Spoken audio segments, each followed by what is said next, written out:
Hello world and welcome to another episode of the Six Hat Show. My name is Nahmu and here we are in this small nice conference room of Team Harvey USA, which is a real estate company that is led by Dorian Harvey. That's how you say your name, right? Yes.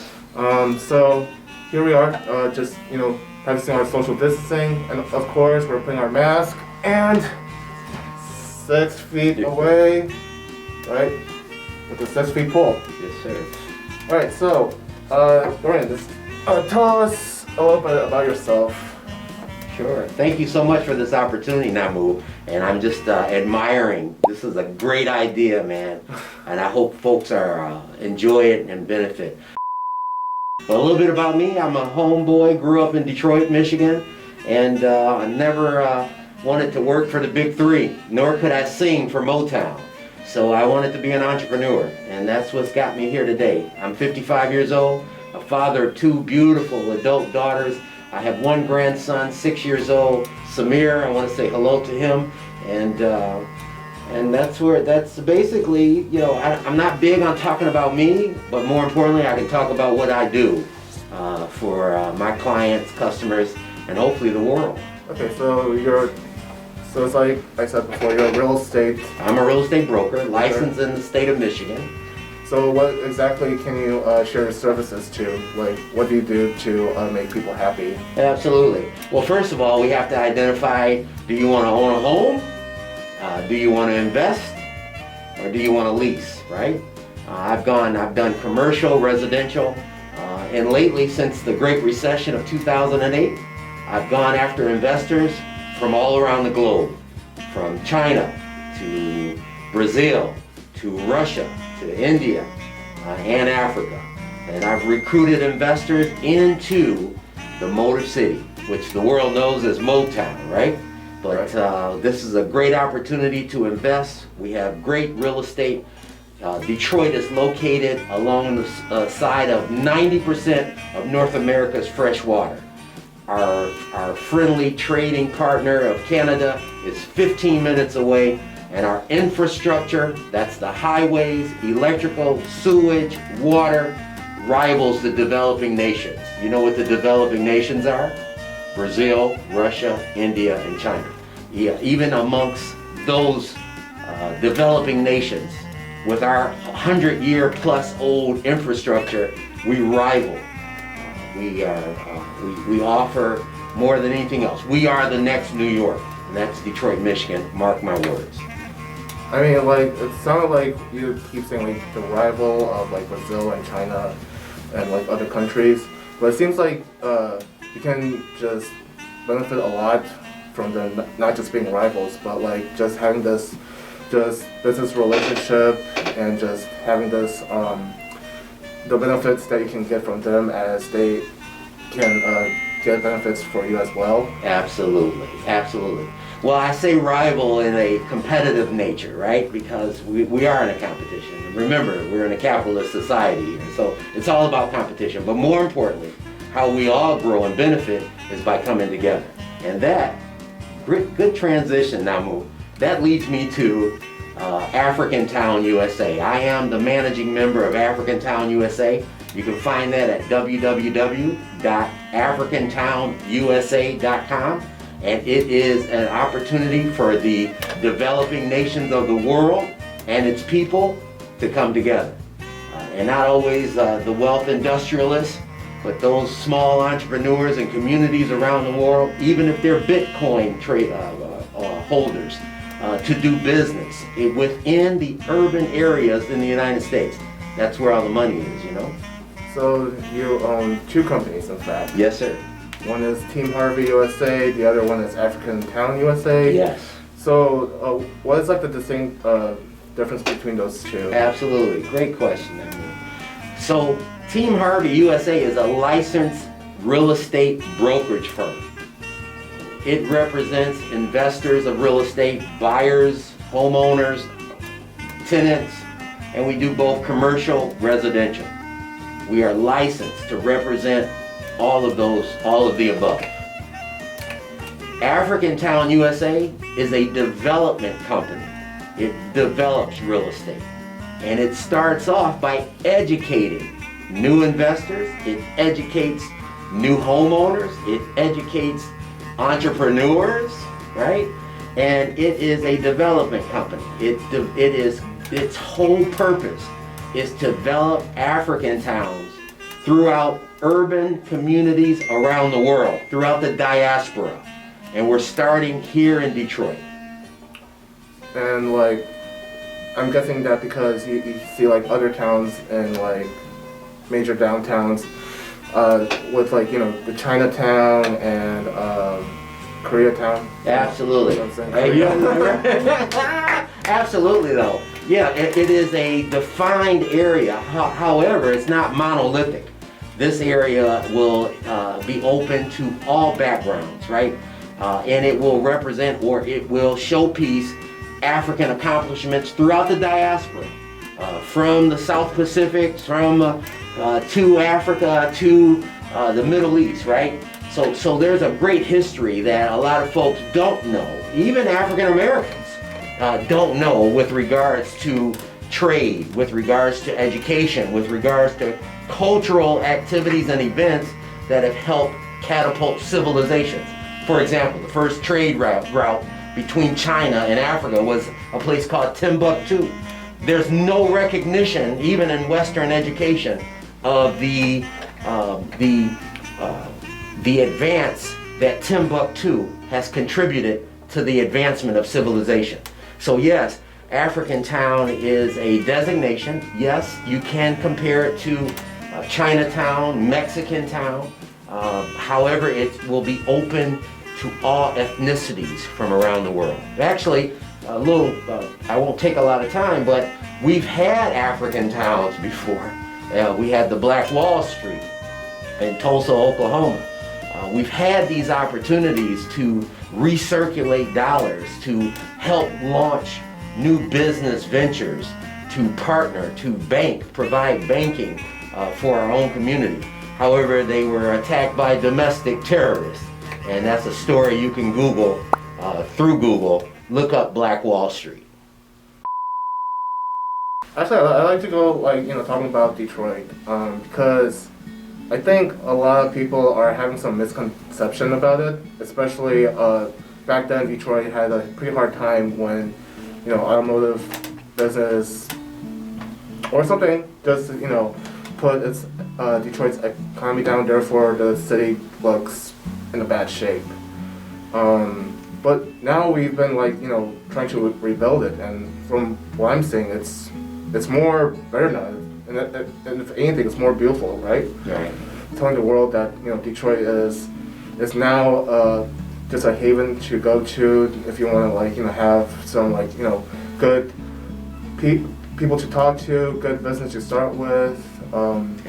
And this is what you do, right? Yeah. Especially with Detroit. Absolutely. I've been marketing Detroit all my life. The challenge is, see, and there's a little history that folks kind of, you know, they just assume that Detroit fell overnight, you know. No, it was a systematic, and it happened right around the time, actually late 50s up until 68, the riots. And a lot of our tax base and population fled. So Detroit had to fend for itself by recirculating its own limited dollars. Nobody wanted to do business in Detroit. See, our real estate has been the same for 50 years, but until the recession, when we lost a lot of value and no one wanted to do business until they could buy it for 10 cents, 20 cents on a dollar. So now that we have this influx of capital, that's the problem. It's not the people, right? I often tell people the same dirt in a poor neighborhood in Detroit is the same dirt in the richest neighborhood outside of the city of Detroit, right? But there was a difference made between the people. And now we have a chance to show and highlight what really makes Detroit rich. It's not the real estate. You understand? It's not the real estate. It's the people. So yeah, we welcome the diversity. We welcome the influx of capital from around the globe.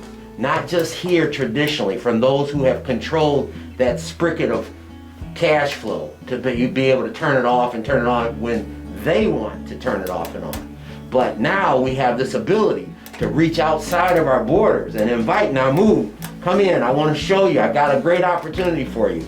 Detroit has always had the ability to be greater than it is today, right? This can be the next New York. I said 90% of North America's fresh water goes by our shoreline.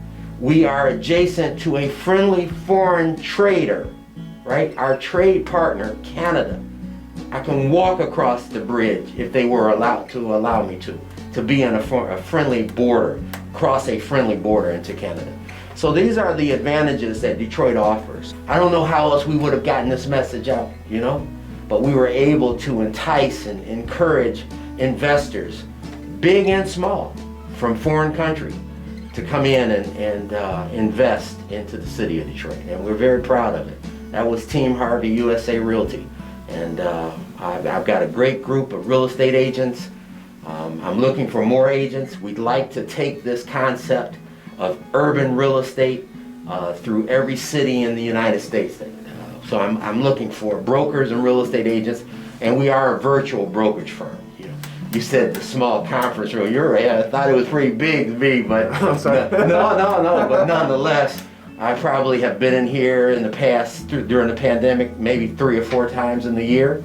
So we're virtual. You can visit our website, www.teamharvusa.com, and you can learn more about us, the company, my bio. I'm a Morehouse man from out of Atlanta, Georgia, and I'm community oriented, but I like compassionate capitalism.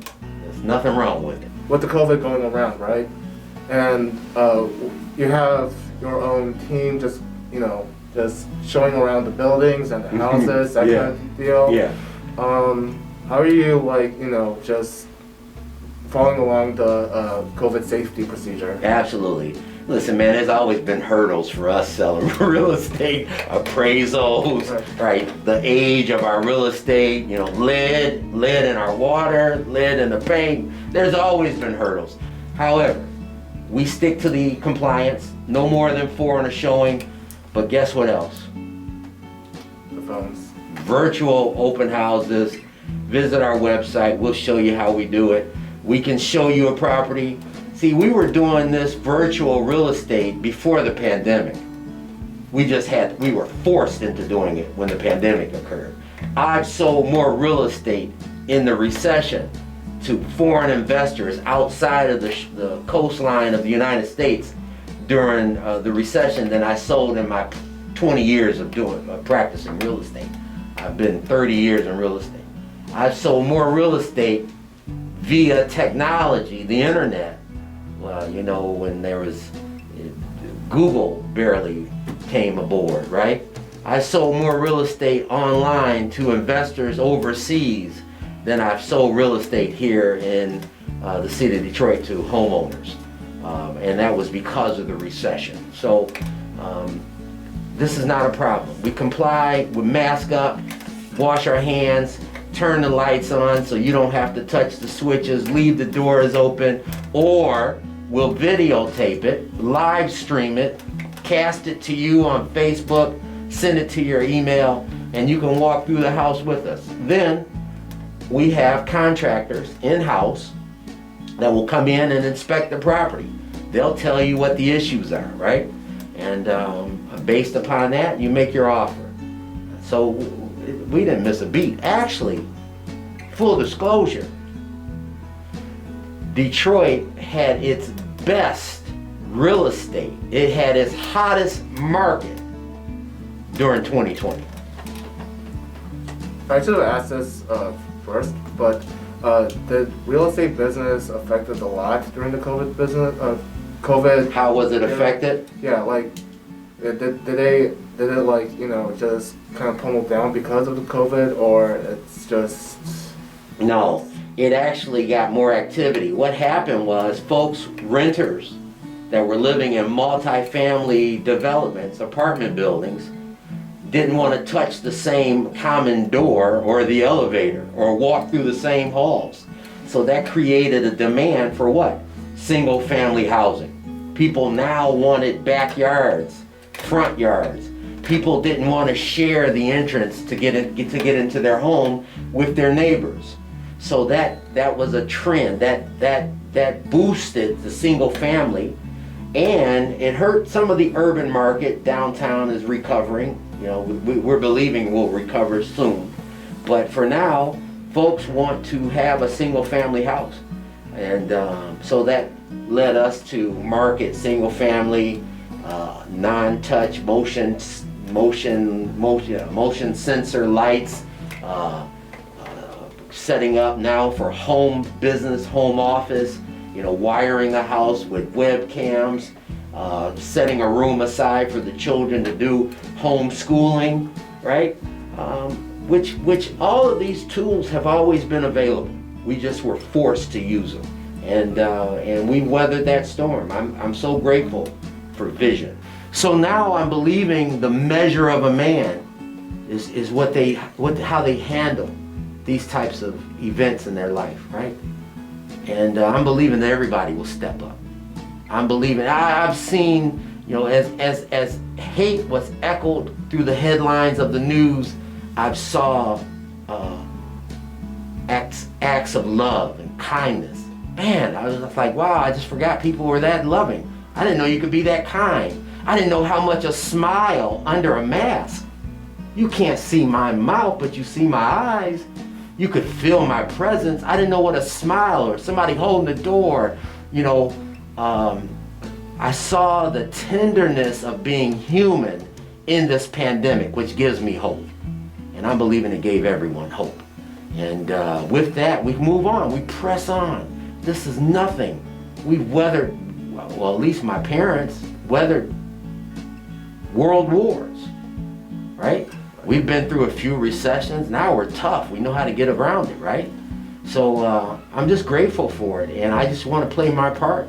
I love, take care of my family, but more importantly, I'm a part of the global family. So I'm inviting your viewers, young and old, contact us. You can invest in real estate in the United States. It's a great place to have a real estate investment. And your support by investing in communities like the ones that I take care of helps us to defend our democracy. And yours too. Thank you. These guys just watching this another episode of the Sex Fad, and of course thank you, Harvey, just giving your just not only what you do but also your insight on just how the world should work, especially through business means and just relationship means, and hopefully like a lot of people can just come to you and just ask for like, you know, just advice where they can start or like how they can, you know, just get their lives through COVID. So again, thank you very much. Thank you, bro. I enjoyed you. Thank you. Thank you. Thank you. Like I said on every end of the episode, be smart, stay safe, and be friendly. And I'll see you guys next time. See ya.